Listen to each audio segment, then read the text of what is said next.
ভুল হল নেকি আনন্দ মিশ্ৰৰ সিদ্ধান্ত বিহাৰৰ ৰাজনীতিয়ে আকোৱালি নললে আনন্দ মিশ্ৰ গৃহ সমষ্টিৰ পৰাই নিৰ্বাচনৰ টিকট নাপালে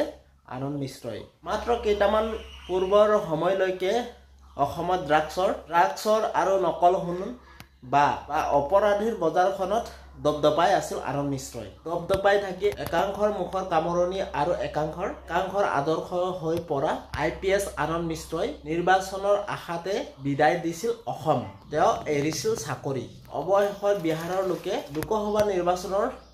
প্ৰথমখন প্ৰাৰ্থী তালিকাত প্ৰকাশ পালে বিজেপিৰ কিন্তু নাম নাহিল আনন্দ মিশ্ৰৰ বিহাৰৰ বাক্সা সমষ্টিত প্ৰাৰ্থিত্ব লাভ কৰিলে মিথিলেশ তিৱাৰীয়ে বিজেপিৰ এই প্ৰাৰ্থী তালিকাত নাম আছে অভিনেত্ৰী কংকনা ৰাণাৱত কিন্তু বিহাৰত ভৰি দিয়ে তেওঁ নিজ সমষ্টিত নিৰ্বাচনৰ লক্ষ্যৰে সজাগতামূলক কাৰ্যত লোৱা প্ৰাক্তন IPS বিষয়া এই আনন্দ মিশ্ৰৰ অসফলতাৰ বহুজনে বহুত উত্থাপন কৰিছে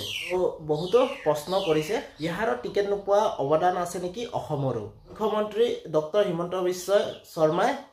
চিনি নোপোৱাৰ বাবেও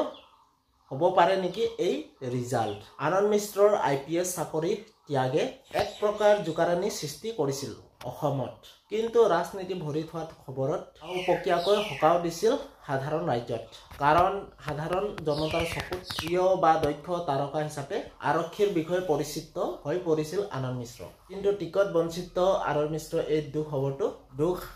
দুৰ্ভাগ্যৰ খবৰে হতাশ হৈছে তাৰ অনুৰাগী সকলোৰো কিন্তু এতিয়াও আছে সময় সিদ্ধান্ত কি হ'ব সময়হে ক'ব তো ঠিক আছে এতিয়ালৈ বাই বাই তো নতুন এটা ভিডিঅ' আপোনালোকক লগ পাম তো ঠিক আছে আৰু আপোনালোকে যদি আনন্দ মিশ্ৰৰ যদি ভাল পায় IPS হিচাপে তো ঠিক আছে আপোনালোকে প্লিজ লাইক সাবস্ক্ৰাইব আৰু কমেন্ট কৰি জনাব তো ঠিক আছে বাই বাই